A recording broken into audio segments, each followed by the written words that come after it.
Mabes Polri merilis hasil penyelidikannya atas kerusuhan 21 dan 22 Mei. Diketahui ada 8 kelompok yang berperan dalam kerusuhan 21 dan 22 Mei. Disampaikan juga hasil uji balistik terhadap 4 perusuh bahwa keempat orang tersebut ditembak dalam jarak dekat dan bukan dengan peluru dan senjata organik Polri. Berikut data dan faktanya yang akan disampaikan oleh rekan Dade Salampesi. Dade, silakan. Ya, Fitri, beberapa waktu yang lalu pihak kepolisian menggelar konferensi pers dan hasilnya ada 8 kelompok besar yang diduga menjadi dalang kerusuhan dari aksi yang terjadi pada 21 dan 22 Mei beberapa waktu lalu di depan gedung Bawaslu. Kita lihat informasi grafisnya pemirsa, pihak kepolisian memang tidak merinci siapa atau kelompok apa dari 8 kelompok besar ini. Tapi yang pasti pihak kepolisian juga memastikan bahwa ada kelompok di luar jaringan terorisme yang bahkan memanfaatkan momentum unjuk rasa di depan gedung Bawaslu untuk membuat kerusuhan di Jakarta. Dan selain itu juga bahkan ada skenario yang diciptakan pengunjuk rasa meninggal dunia sebagai syahid. Dan saat ini setidaknya sudah 1,5 bulan kejadian di gedung Bawaslu berlalu dan pihak kepolisian sudah menetapkan 447 orang sebagai tersangka, 74 diantaranya merupakan anak-anak dan sudah dipulangkan. Bahkan dari 447 tersangka ini pemirsa, 23 orang diantaranya dinyatakan positif menggunakan narkoba. Dan pihak Polda Metro Jaya saat ini sudah memproses 316 tersangka. Kita tunggu bagaimana dengan pemrosesan tersangka lainnya. Kita lihat informasi grafisnya pemirsa tentang siapa atau bagaimana latar belakang kelompok yang membuat kerusuhan.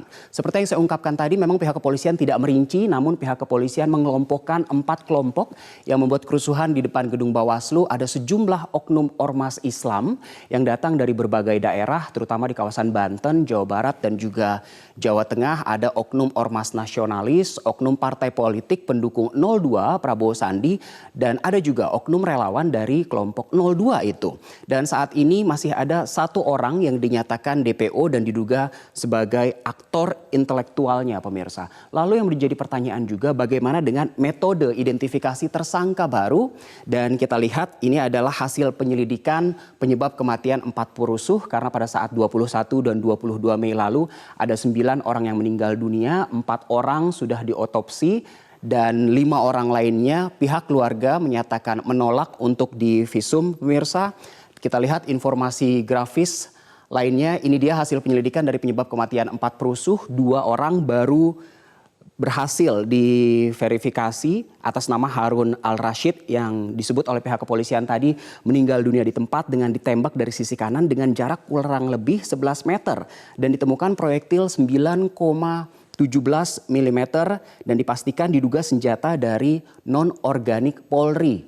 Pemirsa, ada juga Abdul Aziz yang ditemukan di depan rumah sakit Pelni, jaraknya tidak jauh, relatif tidak jauh dari Brimob dan diduga ditembak dari jarak 30 meter dari arah belakang dan proyektilnya sempat bersarang di wilayah dada. Kita lihat juga informasi grafis yang sudah kami siapkan untuk hari ini pemirsa, karena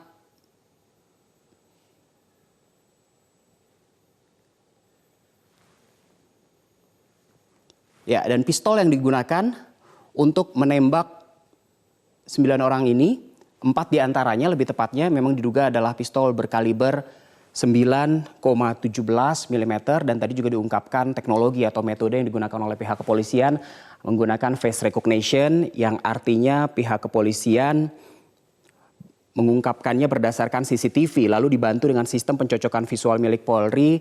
Dan kalau yang ini karena Kiflan Zain sebentar lagi akan menjalani masa persidangan, ini adalah anatomi kriminal rencana pembunuhan yang ternyata politikus P3 yang ditangkap pada 29 Mei lalu memberi uang setara dengan 150 juta rupiah dalam kurs dolar Amerika kepada Kiflan Zain. Lalu Kiflan Zain memberi perintah kepada 3 orang termasuk mencari eksekutor dan juga memberi uang di antaranya kepada HK atau Iwan untuk membeli senjata dan kepada 2 eksekutor lainnya selain Iwan yaitu Tajudin dan Irwan Syah untuk kemudian menentukan target pembunuhan. Di antaranya ada Wiranto yang saat ini menjabat sebagai Menko Polhukam, Luhut Binsar Panjaitan, Budi Gunawan, Goris Mere dan Yunarto Wijaya, Direktur Eksekutif Carta Politika atau salah satu lembaga survei.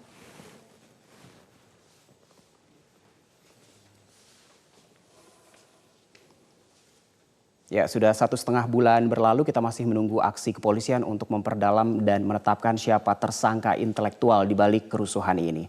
Saya kembalikan ke Rara. Dade Selampesi, terima kasih atas penjelasan Anda.